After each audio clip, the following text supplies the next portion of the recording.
Life is a drama and world is a stage. Life एक drama है, ज़िंदगी और संसार एक रंगमंच है। And man is a actor, आदमी एक कलाकार है। And the God is director, जिसके डायरेक्शन में ये एक्टर एक्टिंग कर रहा है। तो मज़ेदार है कि हम सारा एक्टिंग बस किए जा रहे हैं और आखिरी में पता चलता है कि हमने कुछ नहीं करा था, सब करवाया जा रहा था।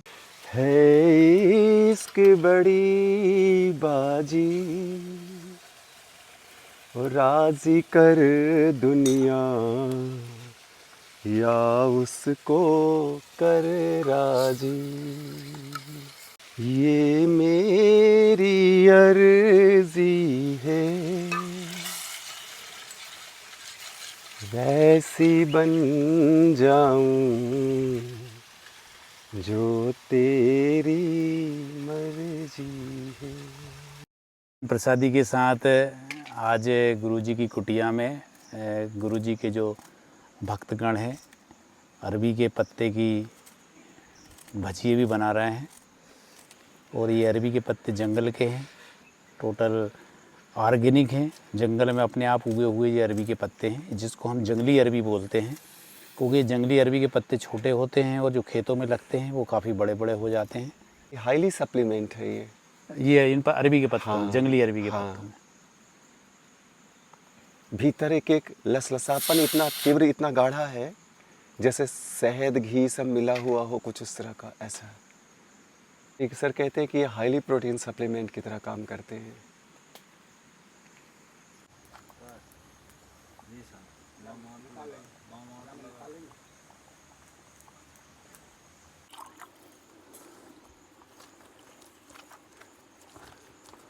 सर वो कोयले से कोई नूर बनाओ तो एक तरफ वो बिल्कुल कैसा दिखता है, दूसरी तरफ बिल्कुल कैसा दिखता है।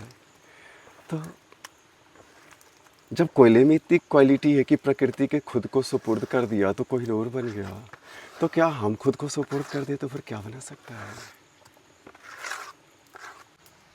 कहते हैं कि बांध के आप खुद को कहीं लेके जा सकते हैं, लेकिन असीम में जाने के लिए तो बहना ही पड़ेगा। तो फिर जीवन में सिद्धांतों का होना एक बहाव है, लेकिन सिद्धांतों से जीवन का निर्झर होना एक बाधा है। तो कुछ बनना, हम कितना बड़ा बन सकते इस विशाल प्रकृति के आगे। तो कुछ बनना मतलब खुद को फिर छोटा कर लेना है, और होना शायद उसके समकक्ष हो जाना है। बनाते हैं तो हम ताजमहल तक हम सोच सकते हैं, ये और बड़ा एम्पायर, जैसे अभी ये 500 एकड़ है, इससे बड़ा एम्पायर। लेकिन अगर हम सैटेलाइट से देखें तो सब कहते हैं कि अगर आपकी आकाशगंगा से अगर आपका ये नवग्रह सिस्टम ही गायब हो जाए तो पता नहीं चलेगा कि कहाँ था ये। तो फिर हम कितना बड़ा बन सकते हैं? क्या हम धरती इतना बड़ा बन सकते हैं, आसमान इतना बड़ा? हम कहाँ तक ये दो हाथों को फैला सकते हैं? हम बनेंगे तो छोटे हो जाएंगे, लेकिन अगर हम खुद को होने पे कि जैसा उसने सबको बनाया है, क्या हम भी वैसे हैं? और हमने अगर होना चुना तो हम उसके तादाद में आके उस विशालता के साथ एक लक्ष्य हो जाते हैं। तो हम तुम दो काम नहीं कर रहे हैं। गुरुजी के पानकिया बन गए हैं और गुरुजी ने ये दाल भी बन गई है। अब गुरुजी भक्तगणों के निवेदन करने के बाद गुरुजी भजिए बना रहे हैं जंगली अरबी के पत्तों के। जी। साधु संतों के जब भी आश्रम में कुटिया में आते हैं बड़ा प्रेम मिलता है साधु संतों से, चूँकि उन्हें पता होता है कि ये मानव सभ्यता का वो अंग है जो अगली पीढ़ी को ना मालूम क्या कुछ दे जाएगा। चूँकि हम लाखों साल की पीढ़ियों के बाद ही हम ऐसे स्तर पे आज आ चुके हैं कि हमारे पास ये सब कुछ है। तो ये लाखों सालों की मानव सभ्यता की देन है। तो हम इसी श्रृंखला में हम क्या योगदान दे सकते हैं? कम से कम हम एक मधुरता का स्तर क्या बना सकते हैं? जय हो। ओ मेरा यार नूरानी है, ये प्रेम दीवानी है, ये नूर की कहानी है, ये सदियों पुरानी है, ये गुरुओं की जुबानी है, ये प्रेम कहानी है। वाह क्या बात है। You are on your duty.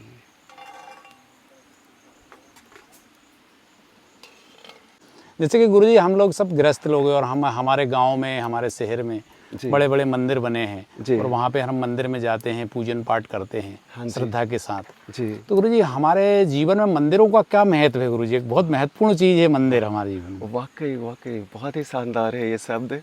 और सिर्फ मानव की ही प्रजाति में देखा गया कि इंसान ने सिर्फ मंदिर बनाए, बाकी सारी प्रजातियों ने घर जरूर बनाए, लेकिन मंदिर सिर्फ इंसान ने बनाए। और सिर्फ किसी एक कबीले या तबके के लोग नहीं, ये तब से चला आ रहा है जब संसार में लोग एक दूसरे को कम्युनिकेट शायद नहीं कर पाए थे। अरब की संस्कृति अलग थी, मिस्र की सभ्यता अलग थी, बेबीलोन की अलग थी, मेसोपोटामिया की अलग थी, एक ये अलग थी, लेकिन हर सभ्यता ने एक मंदिर बनाया। कहते हैं मंदिर उस दूसरे आयाम जिसे हम अभौतिक कहते हैं। अभौतिक कहने से जैसे आपकी फीलिंग्स वो फिजिकल डायमेंशन में नहीं क्रिएट होती है। जी please give me a moment, please, it's my request.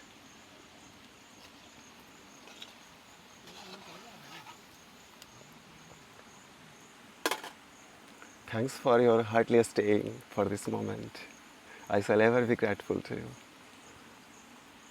तो कहते हैं कि वो जो दूसरा आयाम है, उस दूसरे आयाम में छलांग लगाने का भी एक दरवाज़ा है। जैसे तीर्थंकर वो जो चले गए वहाँ से, तो उनके सिर्फ पैरों के निशान हैं वहाँ, कि अब यहाँ से एक वो दूसरा आयाम शुरू होता है जहाँ फिर पैरों के निशान नहीं दिखेंगे। मतलब फिजिकल डायमेंशन का हर वो सिंबॉलिक फेस खत्म हो जाएगा, क्योंकि वो अभौतिक शुरू हो रहा है। तो मंदिर हमें उस अभौतिक जो हमारे भीतर, अर्थात ये जो ऊपर के चक्रों में जिस तरह से व्यवस्थित किया गया, क्योंकि भोजन तक दुनिया चलती है, पेट तक, लेकिन इसके ऊपर जैसे ही हम शुरू होते हैं एक अभौतिक दुनिया, जैसे खुशी, प्रेम, क्रोध, दुख, भूख, जो भी है वो अभौतिक है, जिसको हम किसी वर्डोलॉजी में क्लैरिफाई नहीं कर सकते हैं। सो उस अभौतिक में जाने का ये रास्ता है। मतलब मंदिर जाना जरूरी है गुरुजी, जाना चाहिए। उसके पीछे बहुत ही साइंटिफिकल और लॉजिकल रीज़न थे। उसको एक ख़ास तरह के एनर्जी लेवल में ऐसा बनाया गया था कि उसमें एक पावर हाउस की तरह, ऊर्जा संयंत्र की तरह वो काम करता था। और आप शरीर को गीला करके उसमें कम से कम कपड़ों के साथ जाते थे और वहाँ जाके सिर्फ चुपचाप उस एनर्जी के तालमेल में अपनी ऊर्जा को मिलाते थे। और बस वो कुछ देर का आपका चुप बैठना आपको पूरे दिन काम करने के लिए जो ज़रूरी उत्साह और आनंद की ज़रूरत होती थी वो भरपूर पूर्ति करता था। और जब भी लोग वहाँ से बाहर आते थे वो मुस्कुराते दिखते थे। और आज हर चेहरे झुके हुए, तो मंदिर जाना ज़रूरी है या नहीं हम खुद डिसाइड कर सकते हैं। जी गुरुजी। डर बना है।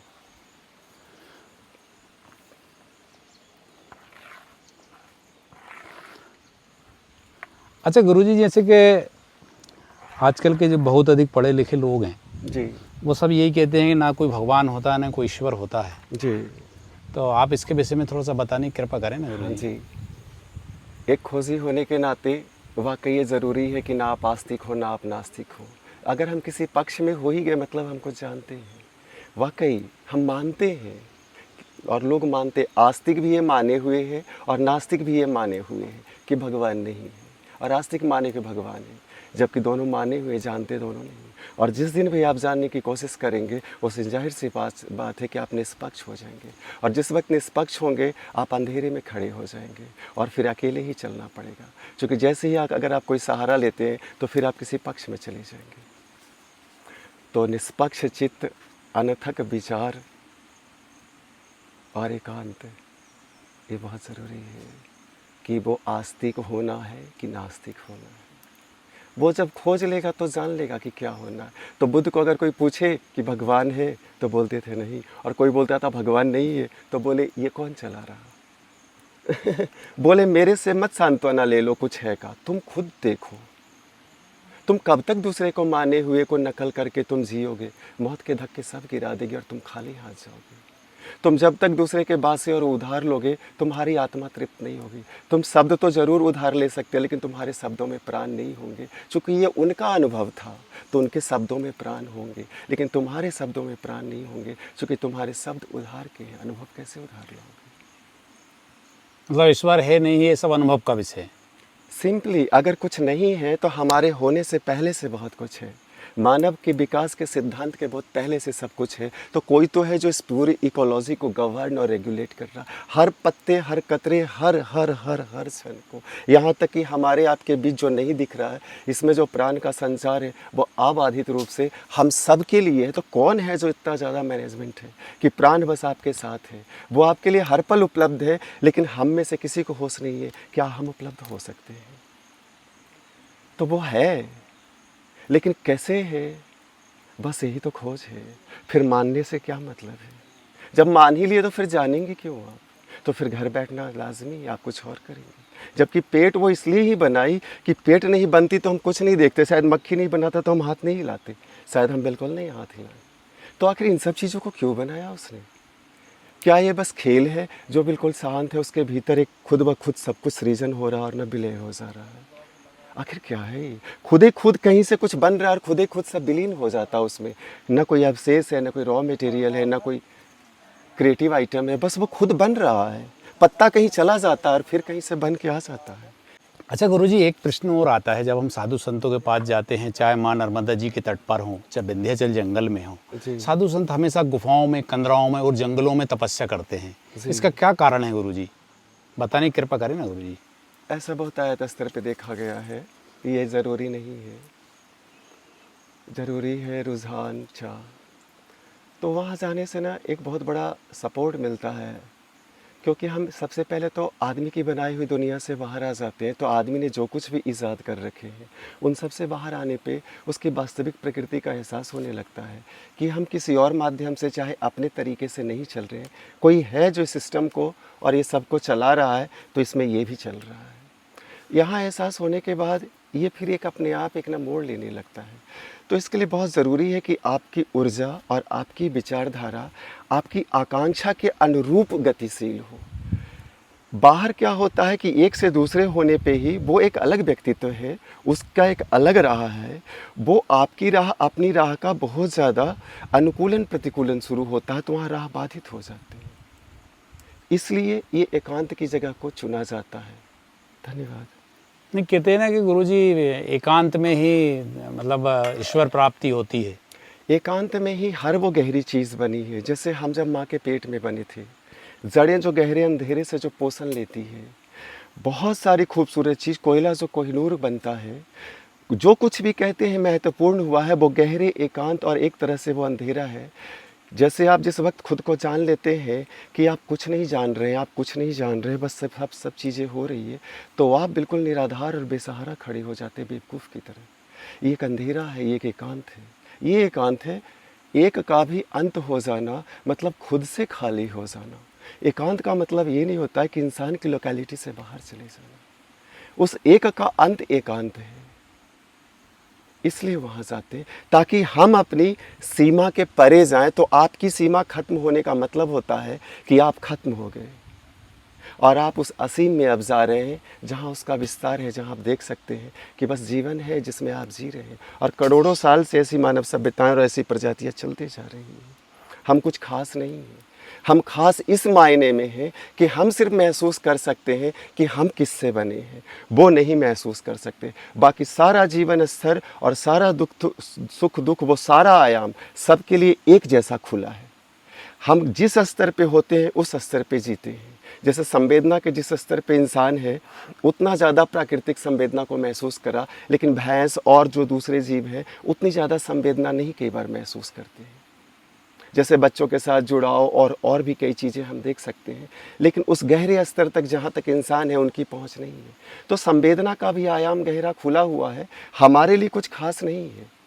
हम भी जैसे जिन जिन विषयों में गए, कहीं बागभट गए, कहीं पतंजलि गए, कहीं आर्यभट्ट गए, कहीं और कोई गए, कहने का मतलब हम एक सीमित स्तर में कहीं गए, लेकिन अनंत बहुत असीम है। हम किसी इंसान की आखिरी पराकाष्ठा देख के चलते हैं, लेकिन वो एक सीमा है और बहुत छोटी सीमा है इस 2 हाथ 2 पैर के इंसान की। और हम सोचते हैं कि यही जीवन की पराकाष्ठा है, और जिस दिन हम वहाँ पहुँचते हैं तो पता चलता है कि अभी असीम बाकी है। तो हम क्यों नहीं असीम में छलांग लगाते हैं? किसी को देख के क्यों जीते हैं कि सीधा ये कितना बड़ा है, ये क्या हम इतने बड़े हो सकते हैं?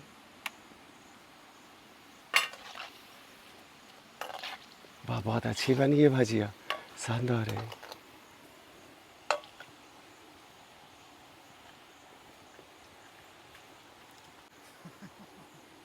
मेरे को जो काम बोल रहे हैं सिर्फ मैं उतना ही कर रहा हूँ, अब देखना ज़्यादा होता है फिर मैं साइलेंट आ जाता हूँ और मैं क्या करूं? गुरुजी के ये भजिए बन गए हैं। मैं ना बह जाता। बस गुरुजी आज इतने कोई परेशान हो गए उठा आप? लेते, बस इतने कोई ले लेते हैं। सब करता था लेकिन छोटी मात्रा में हर चीज़ को करता था। एक ही तरफ रख देते उसको, बीच में नहीं रखते हैं ना एक तरफ, वो सिर्फ धोने के काम की। इसमें से धो लेते, डाल देते ना भैया, डाल के धो लेते। हाँ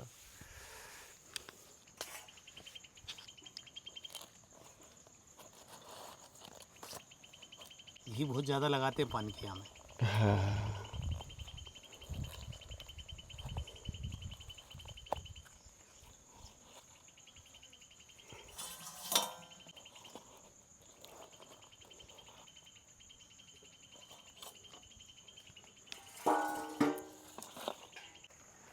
भोजन प्रसादी तैयार हो गई है और सभी भक्तगण प्रसाद ग्रहण कर रहे हैं। गुरुजी ने बड़े प्रेम भाव से भोजन प्रसादी हाँ, बनाई क्या है बात है। और माँ नर्मदा जी को और कहाँ गए देव दादू? कुंड को भोग इसमें लगा का के। रोटी इस पे निकालेंगे और इसमें सब्जी निकालेंगे, इसमें है। और गुरुजी अच्छा, यहाँ आप पर ये आप ऊपर कुछ नहीं रहते कर हैं, सकते, ये इसलिए तो ऊपर आपको बोला कि आप मंच साइड पर में ये गुरुजी बैठना। रहते हैं। करने वाला आदमी मार्केट में होना, सिर्फ करने वाले की जरूरत है बाजार को। अब आपके यहाँ घर में आपको मिलता है ना गरम गरम, हम उनसे मोहब्बत करके दिन रात जिया करते हैं। दाल इसी में डालूं ना साहेब? जी जी, चावल भी इसी में डाल दूं? अभी चावल देर से है ना। जिसको लगेंगे वो मांग ले। जय हो। वाह।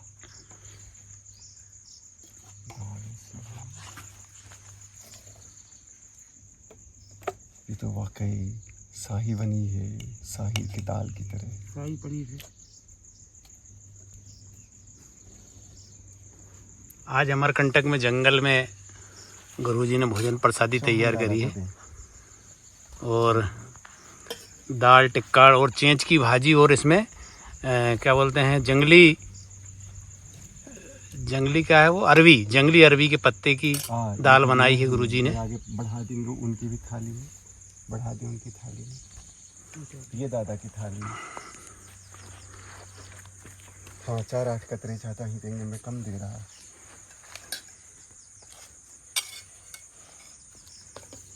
एक, दो और ढाई। बड़ा भाई उन्हें भी ट्रांसफर कर देंगे।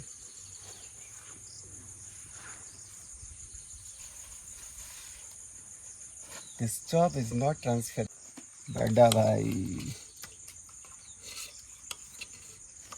it's a Shahi celebration on the bank of Narmada ji. जय हो।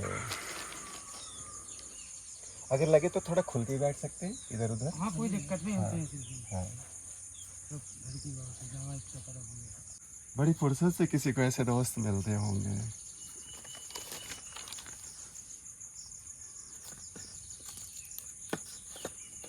ये है कड़क। गुरुजी ये मचान बनाया है। गुरुजी मचान पे रहते हैं क्योंकि यहाँ पर जंगली जानवर आते हैं और शाम के 5 बजे के बाद यहाँ पर जंगली जानवरों का आना शुरू हो जाता है। सर बैटरी, बड़ी बैटरी दी है, सिर्फ माथे के नीचे रहती है बस। और यहाँ से इसमें चढ़ के और इधर का अपना सामान वामान निकाल ले। अच्छा, इस पे जानवर वगैरह नहीं चढ़ पाते होंगे, थोड़ी अपनी सुरक्षा के लिए जरूरी है ना गुरुजी? छोटे मोटे कीड़े वगैरह। हाँ। बाकी तेंदुआ तो सर खड़े पेड़ पे चढ़ जाता है। तेंदुआ खड़े पेड़ पे, तेंदुआ को नहीं। ये गुरुजी का आसन है मचान के ऊपर और यहीं से। अच्छा गुरुजी, मच्छरदानी लगाना तो बहुत जरूरी है। यहाँ तो बहुत बड़े बड़े मच्छर हैं, हाइब्रिड मच्छर हैं। उससे खास करके वो मक्खी जो है ना, वो मक्खी, हाँ, डांस, उसको डांस अब बन जाती नहीं। इस मौसम में अपने आप उसके अंदर ना डंक बन जाते हैं। हम तो ऐसे वो सिर्फ घास चूसते हैं, अब वो खून चूसने लगते हैं। हाँ। ऐसे चिपकते हैं बिल्कुल, दिल लगी कर जाते हैं वो। भगवान ने खिलाया पंखा ही रहता, भीग के रहता। वो तो सर ऐसे वो तो वो बन जाता है, सर उसमें क्या होता है, कभी ज़्यादा पानी और कपड़े गीले रहे, आप इसको भी करेंगे उसमें इंक्लूड। सारे कपड़े खोल दिया, भीग गया, जब पानी छूट गया फिर कपड़े पहन लो। पहुंचा दिया जाएगा। दोस्तों का जो इतनी मेहनत। ये देखें, ये गुरुजी मचान पे बैठ गए हैं। हाँ, आधे में बेडिंग है, आधे में स्टोर रूम है। ये स्टोर रूम है, बाकी जीव जंतुओं से सुरक्षा होती है, नहीं तो कोई भी नीचे से चट कर जाता है मेरा माली।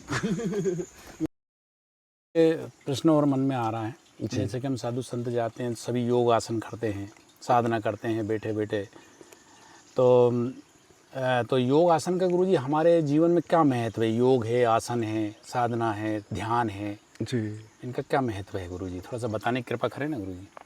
सारे शब्द अपने आप में व्यापक अर्थ रखते हैं, लेकिन जैसा योगासन कहा आपने, योग के लिए वो आसन मतलब एक ऐसी स्थिति जिसमें आप युक्त हो जाते हैं, अर्थात खुद की सीमा से परे। योगासन सिर्फ पैर हाथ शरीर को खास स्थिति में लाने की नहीं है। इस अगर मूलभूत जो संसाधन मिले हैं, ये जो रिसोर्सेस हैं हमारे पास, अगर हमें किसी खास तरीके से अगर हम व्यवस्थित करते हैं तो ये एक पावर हाउस बन सकता है और ये खेल सकता है, और हम यही चाहते हैं। इसलिए योगासन का महत्व है। वो एक ऐसी स्थिति जो ब्रह्मांडीय ज्यामिति से आपकी शरीर की ज्यामिति को एक अलाइनमेंट मिले है और आप रिजोनेट हो जाए, आप ब्लॉसम हो जाए। इसलिए ये चीज़ ज़रूरी होती है। ये और भी तरीक़ों से किया जा सकता है, जिसमें एक समर्पण भाव है कि वो मंदिर में कह के आते थे कि महादेव मेरा घर आप बनाएंगे, और वो कम पढ़ा लिखा औसतन समझ का आदमी, और वो घर जाता है और उसका घर बन जाता है। और ऐसी स्थिति के साथ भी हम जिन जिन चीज़ों से युक्त होना चाहते हैं, इवन वो भौतिक डायमेंशन का हो, और फिर लास्टली वो अपने आप अभौतिक हो जाता है, तो ये योग उसको कहते हैं कि हम आँखों से देखती हुई चीज़ों के साथ ही हम जुड़ने का वो कला का विकास हो रहा है। तो जब तक हम देखते हुए जुड़ते चले जाते हैं, तो एक दिन जब ये जिस असीम से बन रहा है, एक दिन ये सीमित होके उस असीम में आप अपने आप चले जाते हैं। तो कहते हैं संसार होके सार हो जाता है। ये योगासन की देन के लिए धन्यवाद। जैसे कि गुरुजी आप भारत भ्रमण पे हैं, आपने माँ नर्मदा जी की परिक्रमा भी कर चुके हैं, जी, और कभी कभी माँ नर्मदा जी के तट पर आते हैं। तो अभी आगे गुरुजी आप कहाँ जाने की आपकी प्लानिंग है? मतलब आप कहाँ जाना चाह रहे हैं अभी? जी, कुछ दिन पहले भी मैं वहीं से आया था। ये पांडिचेरी में श्री औरबिंदो का औरोविला है। तो श्री औरबिंदो ने लिखा है, the supreme power manifest himself. वो जो सुप्रामेंटल पावर है वो खुद को मैनिफेस्ट करना चाहती है इस इंसानी प्रजाति के ज़रिए, और वो सारा कुछ, तो वो एनर्जी लेवल और उनने जिस गहराई तक इंसानी संभावनाओं के सीमांत को छुआ था, तो मैं जानना चाहता हूँ, और मैं वापस वही पांडिचेरी जा रहा हूँ। तो गुरुजी फिर हम जैसे कभी हमको आपके दर्शन करना तो पांडिचेरी में ही आके करेंगे दर्शन। कहते हैं कि हम भीतर से याद करते हैं तो कायनात बिल्कुल उसमें हस्तक्षेप करती है, तो हम बिल्कुल मिलते हैं प्लेस जी। क्योंकि जैसे हम तुम दोनों हैं, हम सब के साथ न चाहते हुए भी मानव सभ्यता का एक कर्ज है। आज भी समाज हमें पाल रहा है, चाहे मैं जिस रास्ते से चल रहा हूँ, चाहे आप जिस रास्ते से चल रहे हैं। जी। और हम एक दूसरे के गवाह हैं कि ये बटन से लेके जूते से लेके हर कुछ जो मानव सभ्यता ने अब तक निर्मित किया है, आज भी हमें वो दे रहा है। तो हम कम से कम क्या कर सकते हैं? तो कम से कम हम एक मुस्कुराहट अपनी प्रजाति में छोड़ के जा सकते हैं। बस मैं उस मधुरता और आनंद पे काम कर रहा हूँ। तो हम बिल्कुल मिलते हैं प्लीज। जी गुरुजी, नर्मदे हर गुरुजी। धन्यवाद। शरीर के 7 चक्र और समय के साथ होने वाले उनमें ऊर्जा परिवर्तन की 7 से 14 साल में उनका कौन सा चक्र एक्टिवेट होता है, तो बच्चों के व्यक्तित्व में कैसा लक्षण दिखने लगता है। तो हम एक माता पिता या अभिभावक होने के नाते उसके अंदर उस बदली हुई ऊर्जा को किस तरफ हम मोड़ें, ये होना ज़रूरी है, ना कि सिर्फ पेट भरें और एक उधार की ABCD सिखाएं। उसकी